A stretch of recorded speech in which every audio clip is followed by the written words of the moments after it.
Good morning student. आज हम लोग एक सवाल के माध्यम से देखेंगे कि बैंक समाधान विवरण पत्र कैसे तैयार किया जाता है। एक सवाल अपने किताब में आप देखेंगे, ये दिया है 31 मार्च 2012 को एक व्यापारी की रोकड़ बही का डेबिट शेष 15,000 रुपये था। बैंक की पासबुक का शेष इससे भिन्न था।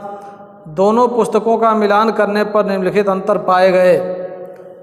पहला अंतर दिया है, बैंक में 8,000 रुपये के चेक जमा होने के लिए भेजे गए थे, जिनमें से उक्त तिथि तक 5,500 रुपये के चेक ही वसूल हो पाए थे। दूसरा दिया है, व्यापारी ने अपने लेनदारों को 2 चेक 1,500 रुपये तथा 2,500 रुपये के निर्गमित किए थे, जिसमें से 2,500 रुपये का चेक ही भुगतान के लिए प्रस्तुत किया गया था। 800 रुपये का चेक रोकड़ पुस्तक के बैंक खाने में लिखा गया पर बैंक नहीं भेजा गया। एक ग्राहक ने 5,000 रुपये सीधे बैंक में जमा करा दिए और इस विवरण से कह रहा है बैंक समाधान विवरण पत्र तैयार कीजिए। सबसे पहले हम बैंक समाधान विवरण पत्र तैयार करने के लिए ऊपर बैंक समाधान विवरण पत्र लिखेंगे और इसमें कह रहा है कि 31 मार्च 2012 को तैयार करिए, तो डेट लिखेंगे। उसके बाद से कॉलम बनाएंगे। कॉलम में सबसे पहला कॉलम होता है विवरण, दूसरा कॉलम होता है विस्तार और तीसरा कॉलम होता है धनराशि। इसमें दिया हुआ है, जैसा कल हमने आपको प्रारूप में बताया था, रोकड़ बही के अनुसार, रोकड़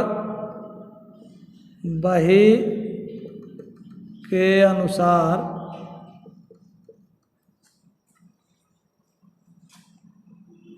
डेबिट शेष दिया हुआ है और ये दिया हुआ है 15,000 रुपये। रोकड़ बही के डेबिट शेष को लेकर हम चल रहे हैं। हमको मिलान करना है पासबुक से। पहला इसमें दे रहा है कि बैंक में 8,000 रुपये के चेक जमा होने के लिए भेजे गए थे, जिनमें से उक्त तिथि तक 5,500 रुपये के चेक ही वसूल हो पाए। 8,000 रुपये का चेक भेजा गया था, जिसमें से 5,500 रुपये का चेक वसूल हुआ है। इसको घटा देंगे, इसमें से बचेगा आपका 2,500। इसका मतलब 2,500 रुपये का चेक अभी वसूल नहीं हुआ है। अगर वसूल हो गया होता तो क्या होता है इसका असर? 8,000 रुपये का चेक कहीं से व्यापारी को मिला, उसने अपने रोकड़ पुस्तक में इसको जमा पक्ष में दिखा दिया, ऐड कर लिया, 8,000 रुपये शेष रोकड़ बही में बढ़ गया। जबकि पासबुक में केवल कितना बढ़ा? 5,500 बढ़ा। 2,500 रुपये का चेक वसूल नहीं हुआ। इसका मतलब 2,500 रुपये क्या है? पासबुक में माइनस है, कम है। इसलिए 2,500 रुपये यहाँ भी क्या करेंगे? माइनस कर देंगे। यहाँ लिखेंगे घटाया और पहला विवरण लिखेंगे, चेक बैंक भेजे गए, चेक बैंक भेजे गए किंतु वसूल नहीं हुए। ये है, यहाँ लिख देंगे 8,000 माइनस 5,500 और यहाँ लिखेंगे 2,500। फिर दूसरा दे रहा है, इसमें व्यापारी ने अपने लेनदारों को 2 चेक 1,500 रुपये तथा 2,500 रुपये के निर्गमित किए थे, जिसमें से 2,500 रुपये का चेक ही भुगतान के लिए प्रस्तुत किया गया। 2 चेक निर्गमित किया है, एक 1,500 रुपये का और एक 2,500 रुपये का। इसमें से 2,500 रुपये का चेक तो बैंक से भुगतान हो गया। इसका मतलब रोकड़ बही में और पासबुक में दोनों एंट्री बराबर हो गई, तो इससे कोई मतलब नहीं।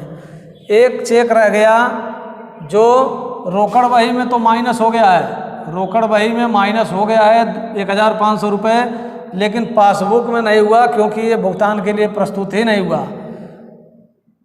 इसका मतलब पासबुक में इतना ज़्यादा होगा शेष, यहाँ इतना घट गया है, 1500 रुपये रोकड़ बही में घट गया है और पासबुक में नहीं घटा है, इसका मतलब 1500 रुपये वहाँ ज़्यादा है। तो 1500 रुपये हम क्या करेंगे, इसको जोड़ के दिखाएंगे। चेक निर्गमित, यहाँ लिखेंगे जोड़ा नंबर 1, चेक निर्गमित किंतु भुगतान हेतु प्रस्तुत नहीं, और ये होगा अमाउंट 1500। फिर दिया है 800 रुपये का एक चेक रोकड़ पुस्तक के बैंक खाने में लिखा गया पर बैंक नहीं भेजा गया।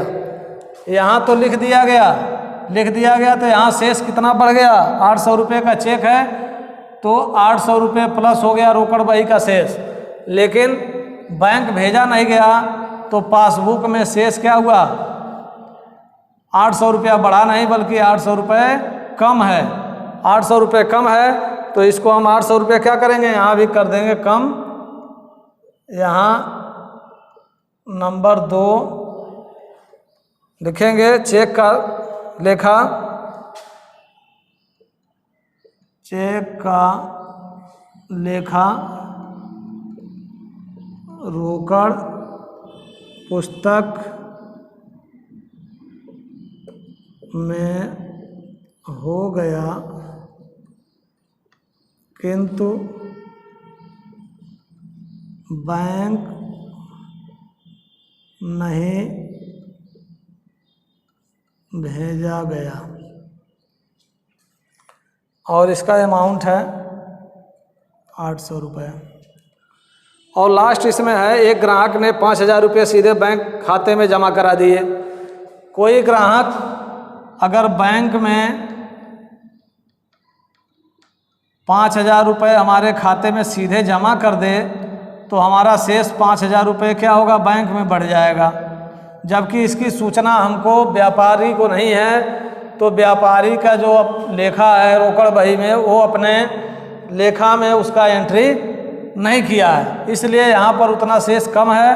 5000 रुपये शेष यहाँ बढ़ा है, इसलिए 5000 रुपये शेष रोकड़ बही में भी बढ़ा देंगे और इसको लिखेंगे नंबर 2, ग्राहक द्वारा खाते में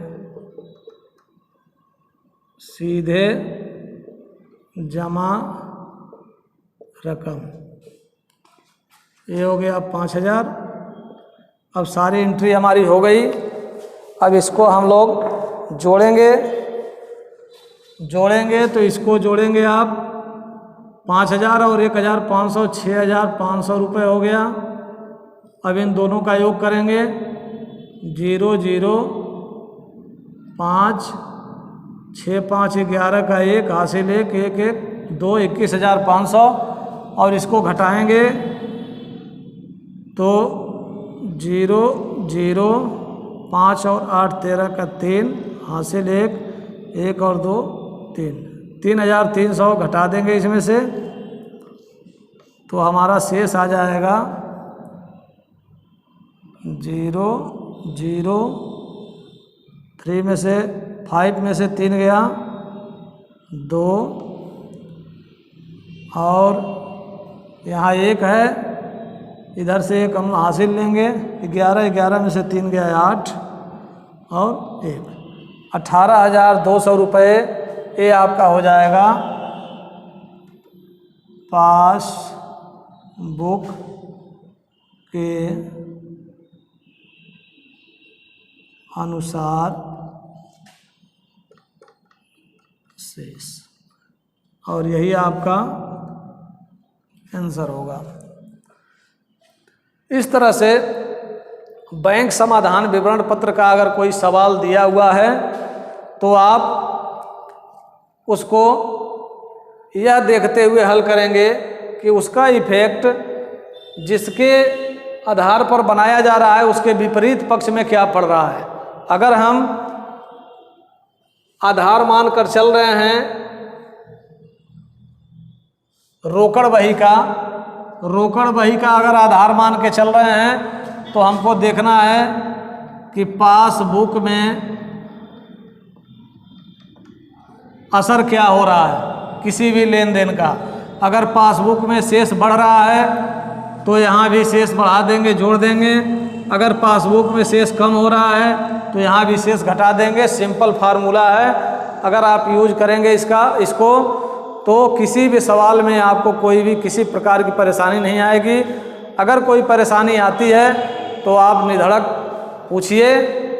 पूछेंगे तो उसका सलूशन मिल जाएगा।